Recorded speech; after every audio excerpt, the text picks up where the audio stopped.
사랑하는 성도 여러분, 오늘 우리는 지금 계속해서 재앙들을 보고 있습니다. 여러분 무엇을 느끼나요? 첫째 재앙, 물이 피로 변했죠. 개구리의 재앙이 있었죠. 티끌이 이가 변해죠.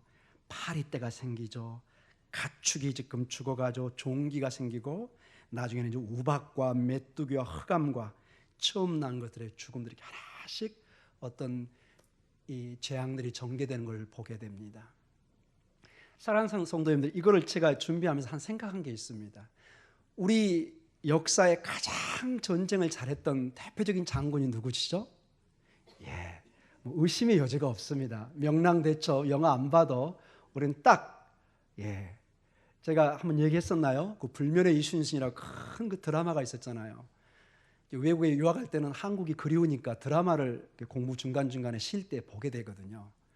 이 불멸의 이순신 장군이 얼마나 감동을 받았던지 식음을 전폐하고 거의 그 100몇 편을 일주일 동안 보기 시작하는데, 그런 거지도 상거지가 없었습니다. 그냥 완전히 깨제제하면서, 그러나 그 마지막 볼 때 정말로 제가 이 집사람이 증인인데 손에 여기를 얹고 일어나서 광화문에 왜 이순신 장군이 동상에 있는가 자랑스럽고, 정말 그분과 함께 우리 역사에 함께 우리가 그분을 생각할 수 있다는 게 얼마나 자랑스러운지 모릅니다.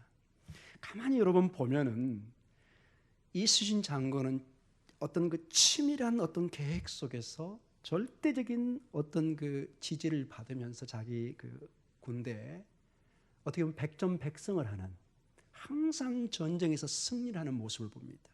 그래서 마지막 그 명랑대첩 같은 경우도 거의 불가능한 싸움이지만은 어딘지 모르게 사람들은 마지막 희망을 거는 거예요. 우리 이순신 장군이면 이길 수 있을 것 같다. 뭔가 가능성을 보는 것입니다. 풍전등화 같은 시간이지만 저분은 어떤 기적 같은 일을 할 수 있을 거다. 그런 것들이 사람들의 마음에 불안하지만 모이기 시작하고 마지막 결전을 해서 정말 역사에 남는 승리를 거두는 것을 보게 됩니다. 여러분, 여기 열 재앙도 여러분 보면은 그와 비슷합니다. 여러분 거듭 얘기하지만 이스라엘 백성들은 정말로 변방의 변방이요 노예 같은 사람들이었습니다. 고센 땅에서 어떻게 보면 정말 남의 땅을 빌어먹는 그런 존재였습니다. 아무런 힘이 없는, 자기 나라도 없고 지도자도 따로 없고 정말 의지할 것은 아무것도 없는, 그리고 조상의 하나님을 듣기는 들었지만 한 번도 제대로 경험해 본 적이 없는, 그러나 이집트에 살아가면서 그 이집트의 바로의 힘과 그 피라밋과 그 나일강의 엄청난 자연의 힘과 그 풍요와 거기에 그 신들을 바라보면서 압도적인 어떤 능력과 위압감을 느끼고 늘 자라왔던 것입니다. 그런데 이제 드디어 아브라함과 이삭과 야곱의 하나님이, 말로만 듣던 그 하나님이 정말로 이제 그 일들을 하나하나 행하는데 세상 말로 이게 장난이 아닌 거예요. 정말로 이기는 거예요. 처음에는 설마 했어요. 한 번, 두 번까지, 세 번까지. 점점 사람들에게는 뭐가 싹 틀까요? 우리 조상의 하나님은 뭔가 있구나. 아브라함과 이삭과 야곱의 하나님에게는 우리가 부인할 수 없는 어떤 절대적인 능력과 우주의 왕으로서 모든 신들을 압도할 수 있는 무언가 있다는 것을 점점 확신을 주어가기 시작합니다. 오늘 그래서 우리가 5번째와 6번째 재앙을 오늘 접하고 있습니다. 우리 1절 같이 읽도록 하겠습니다.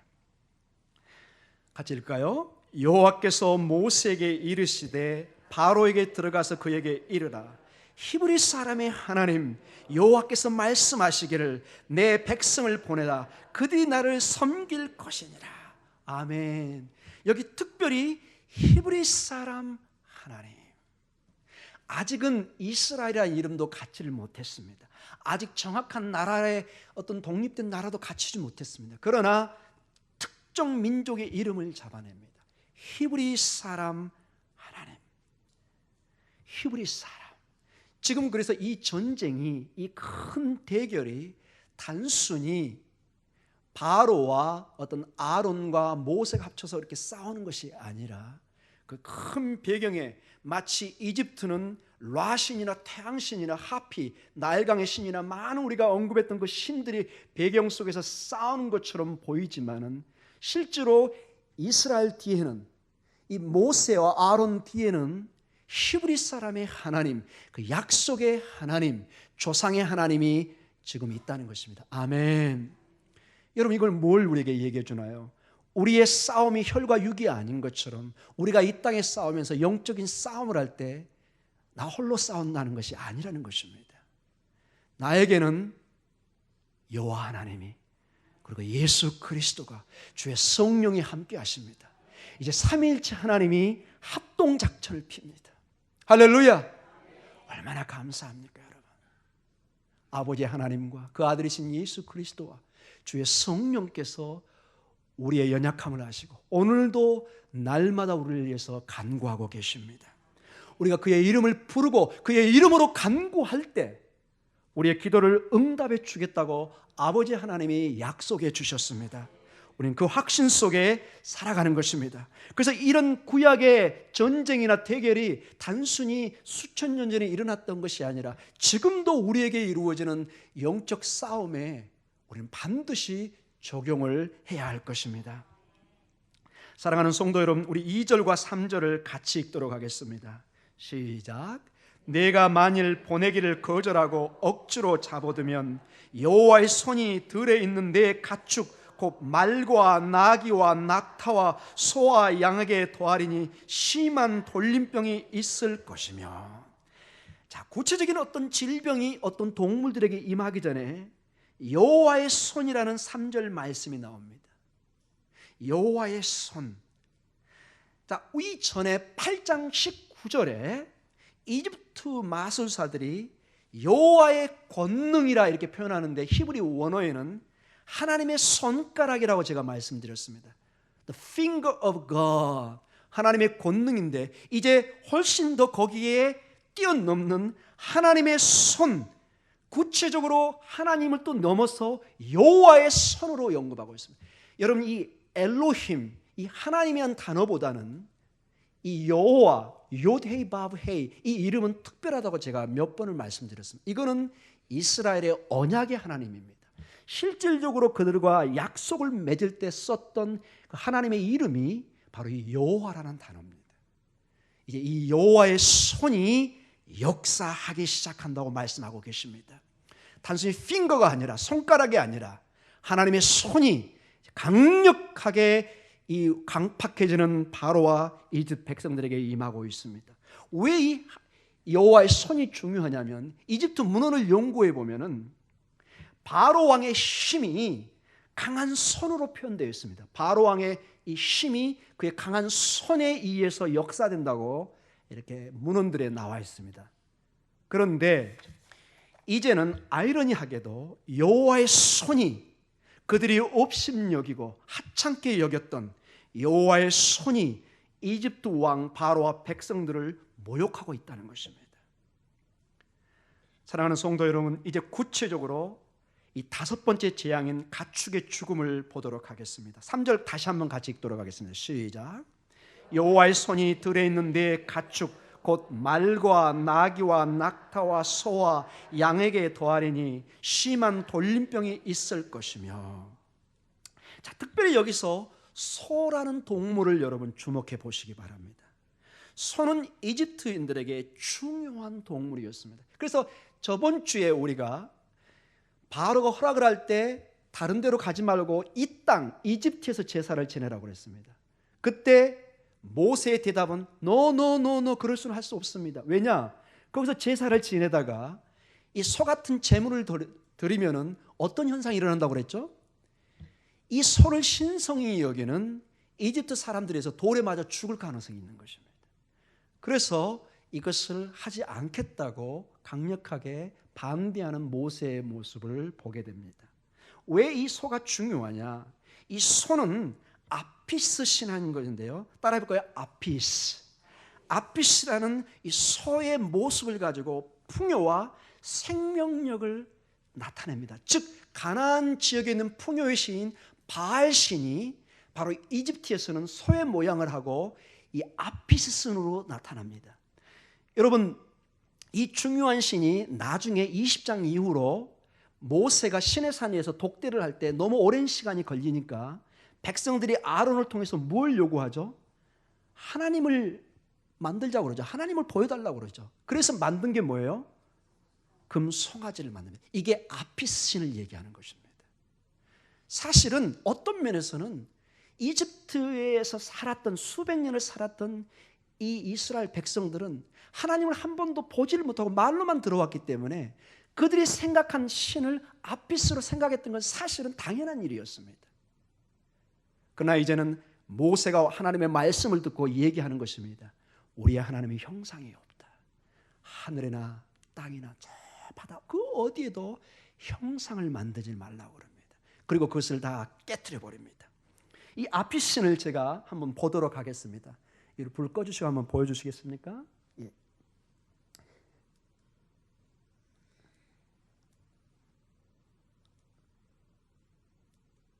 예, 이 신이 이렇게 황소 아피스 신입니다. 이런 식으로 부조에 이렇게 나와 있습니다.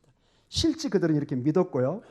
여러분 위에 이렇게 큰 이렇게 관 같은 것도 있고 실제 이들은 지금의 인도 사람처럼 신성하게 여겼고 정말로 이 소를 제사를 지냈습니다. 이 아피스는 강력한 농사를 짓는 풍요의 신이었고 거의 절대적인 신의 위치에 있었습니다. 이것이 구체적으로 동으로 만든 이 아피스 신을 우리가 보고 있습니다. 이들은 실제로 이런 그 소의 모양을 만들어서 그들에게 풍요를 주고 많은 생산력을 나타내는, 즉 결혼을 해서 자녀들이 아이를 많이 낳게 할 때 이 아피스 신에게 제사를 지내고 기도를 해서 다산과 풍요를 상징했던 것을 보게 됩니다.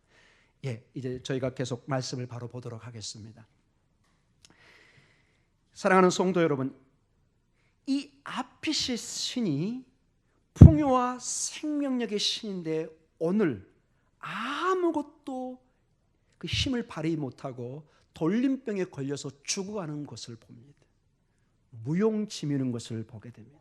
그들이 수천 년 동안 믿어왔던 그 아피스 소신이 여호와, 그들이 업심여겼던 이스라엘의 히브리인의 그 여호와의 손에 의해서 아무런 힘을 발휘하지 못하는, 사랑하는 성도 여러분, 세상의 신들은 저렇게 멋있게 부조로 나타나고 형상으로 나타나지만 짝퉁입니다. 아무것도 할 수 없습니다. 여러분, 저 부조를, 저 동상의 저것을 누가 만들었나요? 사람이 만들었습니다. 여러분, 가만히 우상을 한번 봐보세요. 전부 다 인간이 다 만든 것입니다. 그래서 성경에 제가 몇 번을 얘기했는데 아주 재밌는 내용이 있습니다. 이렇게 추운 날, 이스라엘은 저녁에 아주 춥거든요. 특별히 이 가을이나 겨울에는, 이 중동에서 살아보신 분은 아시겠지만 밤의 날씨가 뼈를 으스르게 합니다. 이빨이 떨릴 정도로 이렇게 춥습니다. 그런 날씨에 이제 우상을 만든다 생각해 보세요. 나무를 깎다가 잘못 실수했어요. 그 반쪽만 만드는 그 우상을 어디에 던질까요? 화롯불에 던지는 거예요.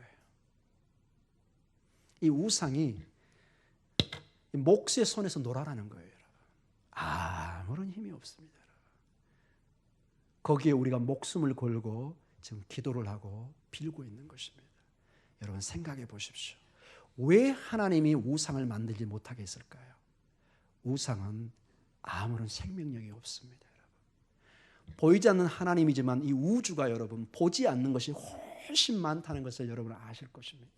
공기만 해도 우리가 볼 수 없습니다. 그러나 공기가 없이는 한순간도 우리는 살 수 없는 것입니다. 사랑하는 성도 여러분, 우리는 여섯 번째 재앙 악성종기를 살펴보도록 하겠습니다. 10절에 우리 같이 읽도록 하겠습니다. 시작. 그들이 화덕의 재를 가지고 바로 앞에 서서 모세가 하늘을 향하여 날리니 사람과 짐승에게 붙어 악성종기가 생기고.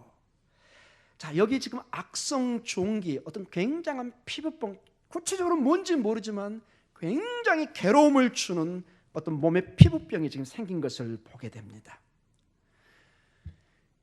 이 이집트 민족들에게 이 치료의 신이 따로 있습니다. 이런 병이 났을 때 치료시키는 신이 임호텝이라는 신이 있습니다. 우리 사진 한번 같이 봐볼 거예요. 다시 한번. 임호텝 신이 이렇게 사람 모양을 가지고 있습니다. 이 신은 특이하게 짐승이 아니라 사람 모양, 이게 하나의 의사 같은 형상인데요. 이 임호템 신이 이렇게 돼 있는데요. 치료를 하는 신으로 그런 믿었고 병이 나았을 때, 생겼을 때 이 신 앞에 와서 그들은 제사를 지르고 낫기를 기원했습니다. 예, 우리 원래대로 들어가겠습니다. 이집트에서는 임호텝이라는 신이 모든 질병을 치료하는 것으로 숭배되었습니다. 그러므로 이 재앙은 임호템이 여호와 앞에서 아무런 능력을 발휘하지 못한다는 사실을 다시 한번 강조하고 있습니다. 전혀 하나님의 능력 앞에 힘을 발휘할 수 없는 무능력한 그런 신인 것을 보게 됩니다. 또한 이집트에서는 이 피부병이 매우 부정한 것으로 여겨져서 피부병에 걸린 사람들은 어떠한 종교적 예식에도 참석할 수가 없었습니다. 그렇다면 이 재앙은 이집트 종교 전반에 대한 심판이라고 할 수 있습니다. 여러분 11절 같이 한번 보도록 하겠습니다. 시작.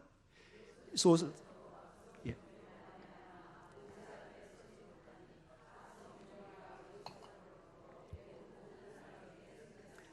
아멘. 지금 바로를 가장 옆에서 도와주고 때로는 제사와 모든 것들을 이렇게 카운슬링, 협력을 하고 상담을 해주고 항상 지혜의 사람이었던, 그리고 어떤 힘을 발휘했던 요술사들도 어떻게 되죠? 악성 종기로 말미암아 아무것도 하지 못하면 서지 못합니다. 아무것도 할 수 없는 이런 것을 보게 됩니다. 여기 서지 못한다 이런 단어가 나옵니다. 모세와 아론은 바로 앞에 서서 기적을 행하지만은 이집트 마술사들은 모세와 아론 앞에 서지 못합니다. 감히 서지를 못하는 것입니다.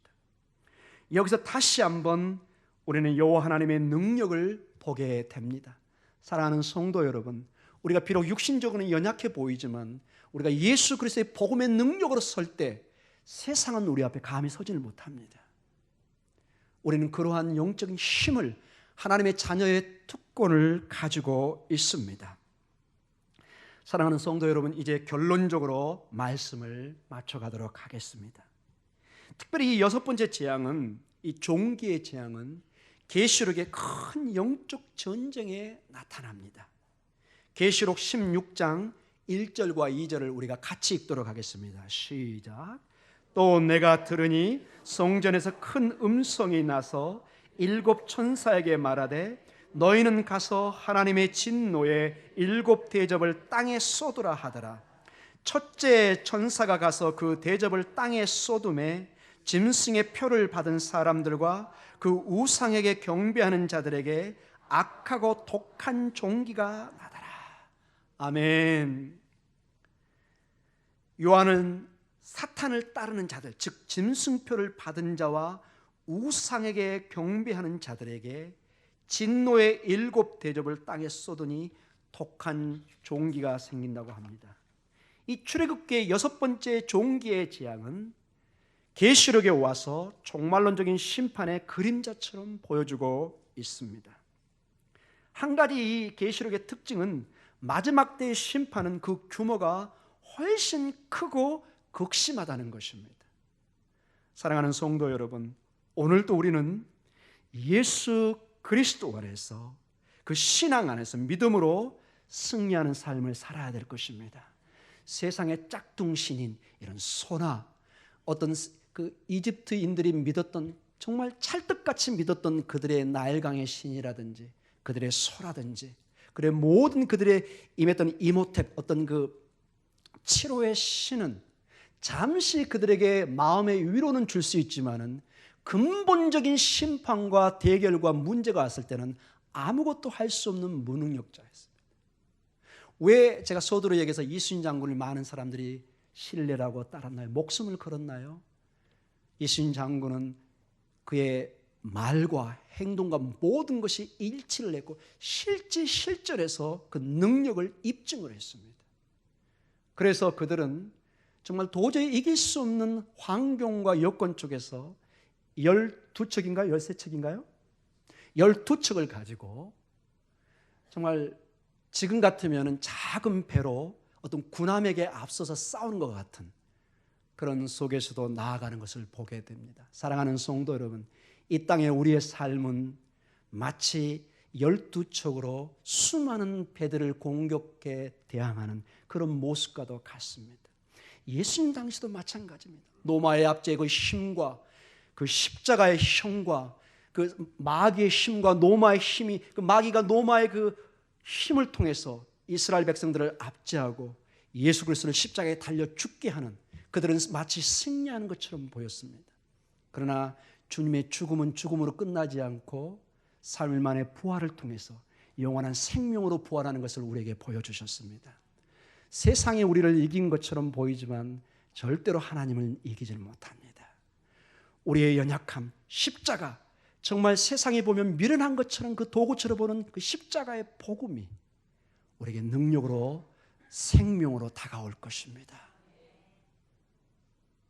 그들은 이제 종기에 걸려서 종기가 나서 다 심판을 받을 것입니다. 심판주가 오셔서 우리에게 승리의 나팔을 불 때 할렐루야로 주님 앞에 응답하는 우리의 모습이 있기를 원합니다. 세상에 그 신들에 붙들려서 그렇게 살아가는 것이 아니라, 비록 지금은 연약해 보이지만은 생명의 복음 안에서, 예수 그리스도 안에서 오늘도 인내하고, 오늘도 찬양하고, 오늘도 이 공동체에서 예배를 통해서 기도하는 가운데 오늘도 믿음의 발걸음을 달려가는 귀한 성도님들 모두가 되시기를 간절히 축복하며 기도합니다. 기도하겠습니다.